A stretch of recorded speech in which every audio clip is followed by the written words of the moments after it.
मित्रों नमस्कार। जैसा कि मैंने आपको कहा था, मैं आज एक अति प्राचीन नगरी से आप सबके समक्ष फेसबुक लाइव दूंगा। कुछ विलम्ब हो जरूर हुआ है, कारण यात्रा में देरी। और चूँकि आज सर्वप्रथम तो मैं आपको शारदीय नवरात्रि की शुभकामनाएं देता हूं। आज अष्टमी का दिन है, माता के पूजन का दिन है। अनेक परिवारों में और कुलों में माता रानी की पूजा अर्चना की जाती है। मैं इसी निमित्त यहाँ पर हूँ। ये स्थान है धार जिले के धर्मपुरी क्षेत्र का, और मेरे पीछे आप जो गणेश जी की प्रतिमा देख रहे हैं, यह कितने समय से यहाँ पर है, इसका स्पष्ट उल्लेख शायद कोई बता पाए, यह संभव नहीं। क्योंकि मैं जहाँ बैठा हूँ, यह स्थान सनातन धर्म, वैष्णव धर्म में, यहाँ तक कि बौद्ध और जैन धर्म के अनुसार भी अति प्राचीन है। यह रामायण कालीन और महाभारत कालीन स्थान है। मैं कुछ ही देर में आपको इस स्थान के कुछ ऐसे दृश्य दिखाऊंगा जिन्हें शायद आपने आज से पहले कभी नहीं देखे होंगे, या शायद समाचार माध्यमों या टीवी माध्यमों के माध्यम से भी आपने इन स्थानों से आप परिचित नहीं होंगे। और आपको कुछ हैरत भी होगी कि ऐसे अनछुए पहलू आप तक अब तक क्यों नहीं पहुंच पाए। इस स्थान का महत्व आप इसी बात से समझ सकते हैं कि देवासुर संग्राम हमारे सनातन धर्मों के पुराणों में जो उल्लेख हुआ है, उस देवासुर संग्राम का इस स्थान से बहुत ज़्यादा जुड़ाव है। ये मेरा प्रथम वीडियो है। यहाँ से कुछ दूर और स्थान है, वहाँ पहुंचकर भी मैं आपको कुछ महत्वपूर्ण तथ्यों से अवगत कराऊंगा। फिलहाल जो आप मेरे पीछे दृश्य देख रहे हैं, ये भगवान गणेश के हैं, प्रतिमा है। मैं यहीं से शुरुआत कर रहा हूँ अपने वीडियो की। रिद्धि सिद्धि के दाता, विघ्नहर्ता। मैं अब आपको जो दृश्य दिखा रहा हूँ, ये आप देखिए। ये शिवालय है। ये शिवालय रामायण कालीन, महाभारत कालीन है। और यहाँ पर आप देखेंगे अंदर इस तरह के, यहाँ पर उस पूरे क्षेत्र में अनेकानेक शिवालय है। सैकड़ों के संख्या में यहाँ पर शिवालय है। मैं आपको बताना भूल रहा हूँ कि ये जहाँ मैं खड़ा हूँ, ये धार जिले का धर्मपुरी क्षेत्र है। धर्मपुरी क्षेत्र मुंबई आगरा राजमार्ग पर खलघाट से 10 किलोमीटर पश्चिम की ओर आप आएंगे तो ये धर्म नगरी है, और इसका नाम धर्मपुरी है। चूंकि आप नाम से ही समझ रहे होंगे कि धर्म, आस्था, अध्यात्म, भक्ति क्षेत्र का पूरा यहाँ पर माहौल है। धर्मपुरी नाम रखने के पीछे भी एक बहुत बड़ा कारण है। दरअसल धर्मराज युधिष्ठिर ने जब राजसूय यज्ञ किया था, वो राजसूय यज्ञ इसी स्थान पर संपन्न, या शुरुआत जो राजसूय यज्ञ की हुई थी वो वही स्थान है, ठीक। और आप देखिए, ये इतने प्रागैतिहासिक कालीन, पुराण कालीन स्थान है कि यहाँ पर आप ये पत्थरों के ऊपर आप काले निशान देख रहे हैं। ये जो मार्का डले हुए हैं, दरअसल ये मार्का सरदार सरोवर डैम के बैक वाटर एरिया में ये धर्मपुरी क्षेत्र आ चुका है। ये तो आप लोग सभी जानते ही होंगे। और पुरातात्विक महत्व की सारी चीज़ें यहाँ बिखरी पड़ी हुई है, यत्र तत्र सर्वत्र यहाँ पर बिखरी पड़ी हुई है। आप ये देख रहे हैं 3 प्रतिमाएं, इनके बारे में मैं आपको और भी जानकारी दूंगा। यहाँ पर ये दूर नर्मदा जी प्रवाहित हो रही है। थोड़ा मैं आपको बताता चलूँ कि ये धर्मपुरी नगर पंचायत के ग्राम खुजावा के तहत आता है ये स्थान, और मुंबई आगरा राजमार्ग से पश्चिम की ओर करीब 11 किलोमीटर। ये विंध्याचल पर्वत की तलहटी में मां नर्मदा के किनारे पूरी बसाहट है। अब तो यहाँ पर आधुनिक बस्ती हो चुकी है। ये देखिए आप पूरा दृश्य। ये रामायण काल में यहाँ पर अनूप महाजनपद, जो जनपद रहती है और उसमें ही महाजनपद क्षेत्र रहते हैं। अनूप महाजनपद क्षेत्र के तहत यह क्षेत्र धर्मपुरी आया था, जिसका जिक्र मिलता है। और यह नगरी वैष्णव के लिए जितनी महत्वपूर्ण है, उतनी ही जैन और बौद्ध धर्मों के लिए भी है। मैं आपको बता रहा था कि ये जो मार्का डले हुए हैं, ये सारे ही यहाँ के इनके डमी बनाए जा चुके हैं, इन सभी एक एक पत्थरों के और एक एक प्रतिमाओं के। अच्छा, आप देखिए कि यहाँ पर ये शिलालेख है। ये कौन सी भाषा में, ये निश्चित रूप से नहीं बता सकता मैं, पर ये शिलालेख है। यहाँ पर इसका प्रागैतिहासिक महत्व दर्शाया गया है। मैं आपको अब ले चलता हूँ इन आदमकद से भी बड़ी प्रतिमाएं, जो लगभग 10 फीट ऊंचाई पर है। ये 3 प्रतिमाएं, आप इनकी प्राचीनता इसी बात से देख सकते हैं कि इनके जो पत्थर हैं, आगे एक प्रतिमा है उसमें पत्थरों पर पानी के रेले तक बने हुए हैं। ये देखिए, आप नज़दीक से दिखाने का प्रयास करता हूँ मैं आपको। ये देखिए, ये है काले पत्थर पर गरुड़ वाहिनी लक्ष्मी नारायण भगवान की मूर्ति है। कुछ लोग ऐसा बताते हैं कि ये उल्लू है, उल्लू के ऊपर लक्ष्मी नारायण बैठे हैं, ऐसा भी एक माना जाता है। यहाँ पर इस प्रतिमा की ऊंचाई लगभग 10 फीट है और यहीं बाजू में कुछ दूरी पर भगवान नरसिंह और शेष साई भगवान विष्णु की प्रतिमा है, वो भी मैं आपको दर्शन कराता हूँ। एक बहुत ही महत्वपूर्ण स्थान जो हमारे निमाड़ क्षेत्र में है और इसका बहुत ही ऐतिहासिक धार्मिक महत्व है। ये देखिए, ये थोड़ी धूप आ रही है यहाँ पर, मैं कोशिश करता हूँ बताने की, झाड़ियाँ भी हैं यहाँ पर। ये देखिए आप, भगवान नरसिंह की 10 फीट ऊंची प्रतिमा है। अब ध्यान से अगर आप इन्हें देखेंगे तो ये इतनी प्राचीन है कि ऐसा लगता है मानो जो पानी जो बहता है उसके भी यहाँ पर रेले बने हुए हैं। यहाँ पे काफ़ी ऊंची प्रतिमा है। और एक और प्रतिमा मैं दिखाता हूँ, गौ माता के पास में उधर। ये भगवान शेष साई भगवान विष्णु की प्रतिमा है। देखिए आप, पास में से दिखाने का प्रयास करता हूँ। ये देखिए आप, काफ़ी विशाल प्रतिमा है और इन तीनों प्रतिमाओं के मुंह पूर्वामुखी है। और यहाँ पर ऐसा बताते हैं कि 2-2.5 किलोमीटर के एरिया में अनेक गुफाएं हैं जहाँ पर ऋषि मुनि ध्यान करते रहे हैं। और पूरे नर्मदा की पट्टी में 4-5 किलोमीटर में अनेक ऐसे गुप्त स्थान हैं। मैं आपको कुछ शिवालयों के दर्शन कराना चाहता हूँ। ये देखिए, छोटे छोटे शिवालय यहाँ पर बहुत सारे बने हुए हैं। कुछ देर बाद मैं आपको नर्मदा जी के तट के पास में ले जाऊँगा, वहाँ पर भी ये देखिए शिवालय।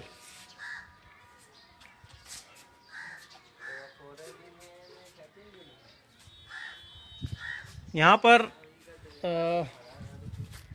इसके अलावा भगवान राम भक्त हनुमान जी की भी काफ़ी बड़ी प्रतिमा है। मैं आपको दिखाने का प्रयास करता हूँ। इधर देखिए आप, इधर भी आपको नज़र आ रहे होंगे लगातार मंदिर बने हुए हैं, जिनके शीर्ष शिखर तो अब नहीं रहे, पर पुरातत्व विभाग द्वारा संरक्षित जरूर किए जाने का प्रयास किया गया है यहाँ पर। और बहुत ही प्राचीन स्थान है ये। सनातन धर्म और वैष्णव धर्म सहित जैन और बौद्ध धर्मों में इस पुराने जो पुराण हैं या जो धर्म ग्रंथ है उनमें इस स्थान का स्पष्ट उल्लेख है। कुछ और बातें हैं। अब देखिए यहाँ पर ये पुराना मंदिर है जिसका शिखर तो अब नहीं रहा, लेकिन प्रतिमाएं स्वयं बता रही है यहाँ का महत्व। अगर आप देखें तो पता लगता है इनकी बनावट, इनके आकार, इनके प्रकार और ये जो भग्नावशेष है मंदिरों के, ये स्वतः बोल रहे हैं कि ये कितने पुराने मंदिर हैं यहाँ पे। ख़ास बात एक ये भी है कि यहाँ पर ये परमारकालीन बस्ती रही थी और यहाँ पर मुख्यतः चौहान वंशीय लोगों का निवास रहा है। मैं दरअसल यहाँ पे हमारी कुलदेवी जी का स्थान भी है और आज अष्टमी है, तो मैं यहाँ पर कुलदेवी पूजन के लिए आया हुआ हूँ। और इसी बहाने मैंने विचार करा कि अपने मित्रों को भी इस धार्मिक नगरी, अति प्राचीन नगरी और धार्मिक महत्व की नगरी से आपका परिचय कराऊं। ये राम भक्त हनुमान जी की प्रतिमा है अंदर।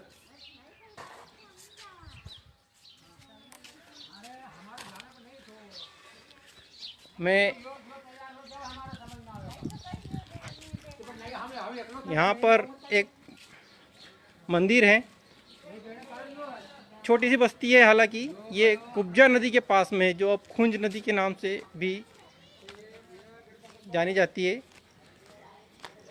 यहाँ पर एक मुस्लिम समाज की भी इबादतगाह है, जिसका पूरा संरक्षण यहाँ के हिंदू समाज के लोग करते हैं, आस्था है। ये हमारे कुल की सती माता का स्थान है, जहाँ हम आज, ये हमारे माँ साहब हैं यहाँ पे जो रहते हैं, पूरा वर्ष भर संरक्षण करते हैं। जय माता दी। ये हमारे सती माता का मूल स्थान है। श्रृंगार सारे कुल कुटुंब के लोग यहाँ पर आज पूजन कराए। मैं आपसे कुछ देर में, मुश्किल से 5 मिनट बाद मिलता हूँ और एक बहुत महत्वपूर्ण जानकारी से अवगत कराता हूँ। जय माता दी।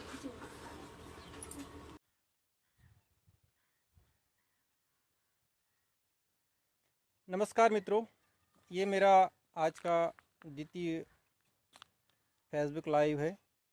मैं अभी जहाँ खड़ा हूँ, यह स्थान कुब्जा संगम के नाम से जाना जाता है, जिसका पुराणों में भी उल्लेख आता है।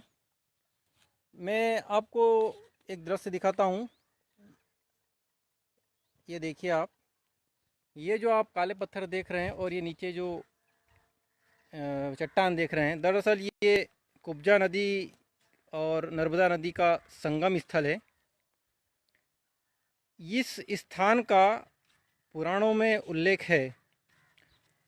ये जो मैं आपको दृश्य दिखा रहा हूँ, ये कुब्जा नदी है, जो अभी फ़िलहाल पानी यहाँ पर अभी नहीं है। दरअसल ये कुब्जा नदी जो है, मांडवगढ़ के भगवान नीलकंठेश्वर महादेव मंदिर पे अगर आप गए होंगे तो आपने देखा होगा कि वहाँ से जल प्रवाहित होता है उस स्थान से। इसका उद्गम स्थल वही है कुब्जा नदी का, जो अब ये खुंज नदी के नाम से भी स्थानीय बोली के रूप में जानी जाती है। दरअसल ये कुब्जा नदी, और ये आप देख रहे हैं सामने उस तरफ, ये नर्मदा जी हैं सामने। ये नर्मदा जी और कुब्जा नदी का संगम स्थल है और इसका बहुत ऐतिहासिक और धार्मिक महत्व है। यहाँ पर इस क्षेत्र में अनेक छोटी छोटी गुफाएं, नदी किनारे छोटी छोटी गुफाएं हैं, जिनमें शिवालय बने हुए हैं। इन शिवालयों में बताया जाता है कि प्राचीन काल में ऋषि मुनि अनेक सिद्धियों को प्राप्त करा था उन्होंने यहाँ पर, और ध्यान लगाए रहते थे। मैं आपको कुछ दृश्य दिखाना चाह रहा हूँ। ये देखिए आप, ये पहली बात तो ये जो तट बना हुआ है, ये प्राचीन तट है नदी किनारे। ये उसके भग्नावशेष है। आप देखिए इन प्राचीन, ये यहाँ पर थोड़ी थोड़ी दूरी पर अनेक महत्व की चीज़ें, ऐतिहासिक महत्व, धार्मिक महत्व की चीज़ें बिखरी पड़ी हुई है। ये देखिए आप यहाँ से आपको दृश्य स्पष्ट नज़र आएगा। मैं पहले ऊपर था और ये यहाँ पर जब पानी भरपूर रहता है कुब्जा नदी में, यहाँ पे जलप्रपात बनता है, उसका सुंदर दृश्य बनता है। अब आप जो मेरे सामने देख रहे हैं, ये दरअसल गुफाएं हैं। गुफाएं तो नहीं बोलना चाहिए, शिवालय हैं, जहाँ पर पहले ध्यान लगाया जाता रहा होगा। अब तो मैं खुद बचपन में करीब 20, 22, 25 साल, 30 साल पहले आ चुका हूँ यहाँ पे। उस समय और आज के समय में ज़मीन आसमान का अंतर है। आप अंदर से दिखाता हूँ आपको। यहाँ पे अंदर सभी जगह ये देखिए शिवालय है, गुफा है।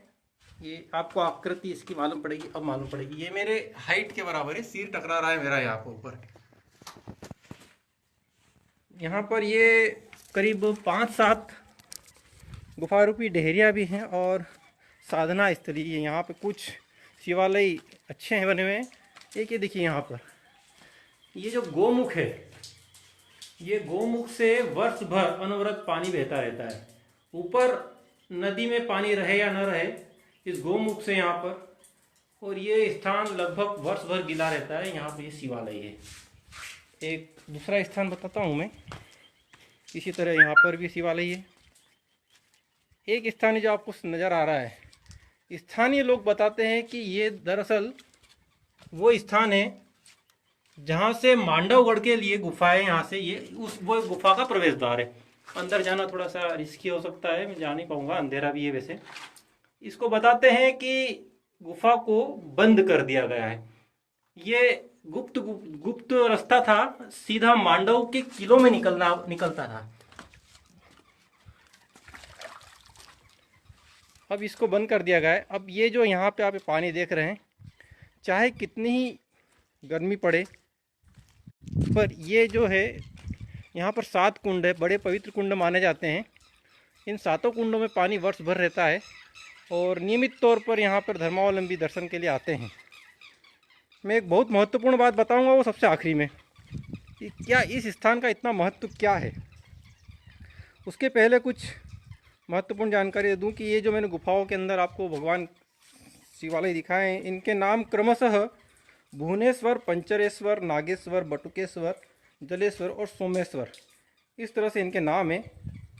और ये जो भी आपको मैंने घाट बताया था, जो अब जीर्ण शीर्ण अवस्था में है, ये महाराजा मुंज द्वितीय, जिनको वाकपति के नाम से भी जो मशहूर हैं, उनके द्वारा घाट निर्माण किया गया था। अब ये अंतिम अवशेष, मुझे लगता है कि ये सारे बड़े बड़े घाटों का एक अंतिम अवशेष बचा है, जो मैं आपको दृश्य दिखा रहा हूँ। यहाँ पर ये इस तरह से प्रतिमा भी नज़र आ रही है आपको।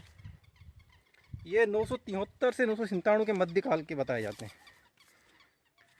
और यहाँ पर जो कुब्जेश्वर महादेव मंदिर है, उसके 2 किलोमीटर परिधि के अंदर ये नर्मदा जी दिख रही हैं आपको। सामने जो दूर पहाड़ी नज़र आ रही है, वो नर्मदा जी के तल बह रही है। वहाँ पे ये संगम स्थल है, संगम स्थल है।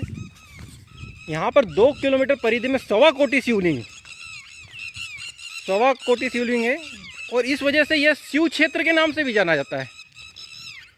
इसका बड़ा विशेष महत्व है। अब ये सामने जो आप मैं जो दिखा रहा हूँ दृश्य, टापू टाइप जो दिख रहा है, आप नर्मदा जी का प्रभाव अमरकंटक से लेकर जहाँ पर ये समुद्र में विलीन होती है वहाँ तक, ऐसा दृश्य शायद कम ही देखने में नज़र आए कि नर्मदा जी 2 भागों में विभक्त हो गई। वो स्थान यहाँ धर्मपुरी में है। ये धर्मपुरी से 3 मील की दूरी पर भौ गाँव है। वहाँ से नर्मदा जी 2 भागों में बढ़ जाती है और इस संगम स्थल पर आकर मिलती है, जहाँ पर कुब्जा नदी का संगम है। इसके पश्चिम में ये जो आप देख रहे हैं, ये बिल्वेश्वर महादेव मंदिर है।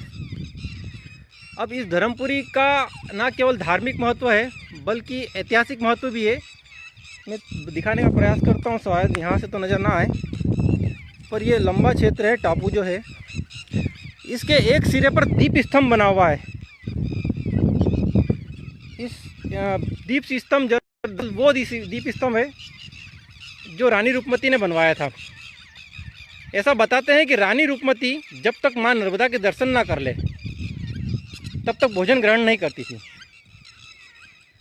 और उन्होंने जब यहाँ से उनका मांडव जाना हुआ, तो मांडव में भी आप अगर गए होंगे तो आपको गाइड ने ज़रूर बताया होगा कि रानी रूपमती महल से एक झरोखा में बताता है गाइड कि वो वहाँ पर दूर नर्मदा जी प्रवाहित हो रही है, और वहाँ दर्शन करने के बाद रानी रूपमती भोजन ग्रहण करती थी। दरअसल वो जो दीप स्तंभ था है, मतलब उस दीप स्तंभ में अनेक संख्या में दीप जलाए जाते रहे, और उनकी रोशनी में एक झलक, मध्यम झलक पाकर रानी रूपमती अपना व्रत पूर्ण कर भोजन करती थी। उस दीप स्थल तक मेरा जाना अगर होगा तो मैं ज़रूर आपको बताऊंगा। और अब आपको मैं एक जो सबसे महत्वपूर्ण जानकारी, जिसके लिए मैं फेसबुक लाइव पर आया था, वो देने जा रहा हूँ। देवासुर संग्राम, देवासुर संग्राम का जिक्र लगभग हम लोगों ने या तो कहीं पढ़ा है या कहीं टीवी न्यूज़ चैनलों के माध्यम से या धार्मिक पुस्तक अगर हमने पढ़ी हो तो जिक्र आता है कहीं कहीं। देवासुर संग्राम के समय दैत्यों की शक्ति इतनी अधिक बढ़ गई थी कि उन्होंने देवों पर जीत दर्ज कर ली थी। इससे समस्त सृष्टि पर हाहाकार मच गया था। असुर शक्तियाँ हावी हो गई थी, देवीय शक्तियाँ कमज़ोर पड़ रही थी। अब ऐसी स्थिति में देवगणों को स्पष्ट नहीं हो पा रहा था कि अब इसका समाधान कैसे करें। तो उन्होंने स्तुति करी नारद मुनि जी की। नारद मुनि जी अपने आप में एक बहुत बड़े संवाद सेतु का काम करते आए हैं, ये सर्वविदित है। तो देवगणों ने नारद जी की स्तुति करी और अपनी समस्या से उन्हें अवगत कराया। अवगत कराने के बाद नारद जी ने समाधान स्वरूप महर्षि दधीचि जी से संपर्क करा। महर्षि दधीचि राज ऋषि रहे हैं और उन्होंने अपना राजपाट त्याग कर बाद में ध्यान अवस्था प्राप्त करी। अब जो सबसे महत्वपूर्ण बात यहीं पर है कि आप जो सामने दृश्य देख रहे हैं, मैं थोड़ा सा आपको नज़दीक ले जाने का प्रयास करता हूँ। ये इसमें आप कहीं मंदिर आपको नज़र आ रहा होगा, एक छोटा सा। ये वो क्षेत्र है जहाँ राजऋषि महर्षि दधीचि जी ने तप करा था। और जब नारद जी उनके पास आए, ये कुब्जा संगम स्थान पे भी उनका जिक्र आता है कि उन्होंने कुब्जा संगम स्थल पर तप करा था।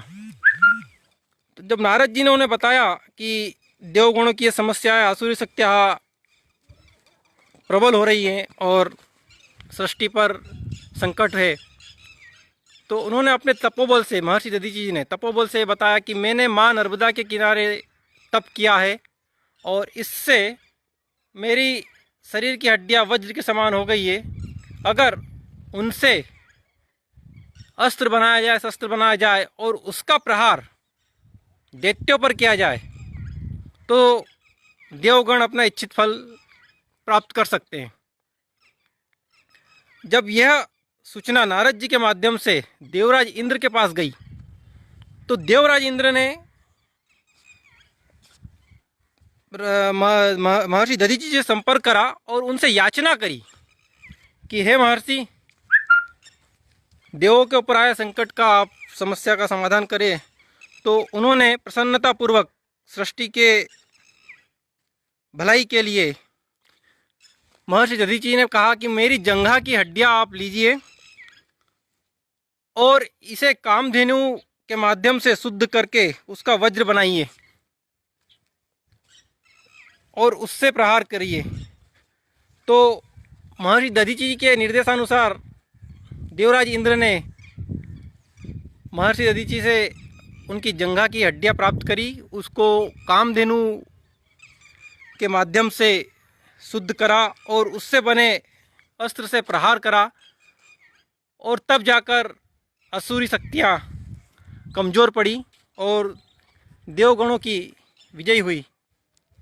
तो मैं आज यहाँ पर ये महत्वपूर्ण जानकारी के देना आपको, मैं माता जी के पूजन के लिए आया था और यहाँ पर प्रतिवर्ष हमारे परिवार का आना होता है क्योंकि हमारी कुल देवी जी इसी कुब्जा स्थान पर, जो मैंने आपको 7 कुंड बताए थे उनमें से एक कुंड में विराजित है। तो इस बार चूँकि अब संचार माध्यमों की सुविधा है तो मैंने सोचा क्यों ना मैं आपको भी इस महत्वपूर्ण धार्मिक नगरी से परिचित करें। वही स्थान है जहाँ पर धर्मराज युधिष्ठिर ने राजसूय यज्ञ आरंभ किया था। इसका रामायणकालीन महत्व भी है, महाभारतकालीन महत्व भी है और जैन धर्म, बौद्ध धर्म में भी इस स्थान का बड़ा महत्व है।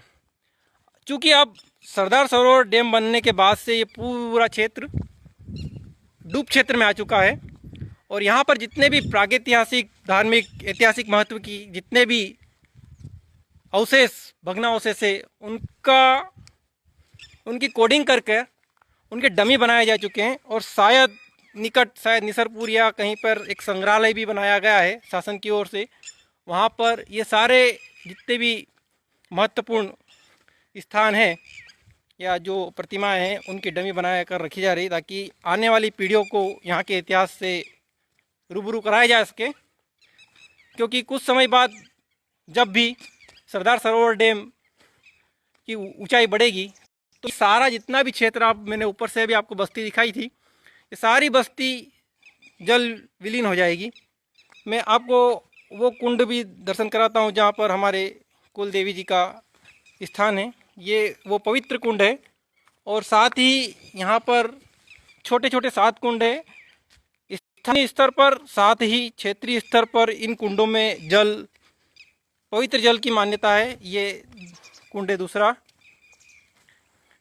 इनमें बताया जाता है कि भीषण गर्मी अगर हो और आसपास सूखा भी पड़ गया हो तो भी इन कुंड में जल कभी भी समाप्त नहीं होता। ये कुंड है, देखिए आप, ये सारे पवित्र कुंड हैं जिनमें वर्ष भर पानी रहता है और इनकी था भी नहीं है कि कितने गहरे हैं। तो मैं आज माता रानी के पूजन करके बड़ा प्रसन्न हूँ और अब आपसे विदा लेता हूँ। जय माता दी।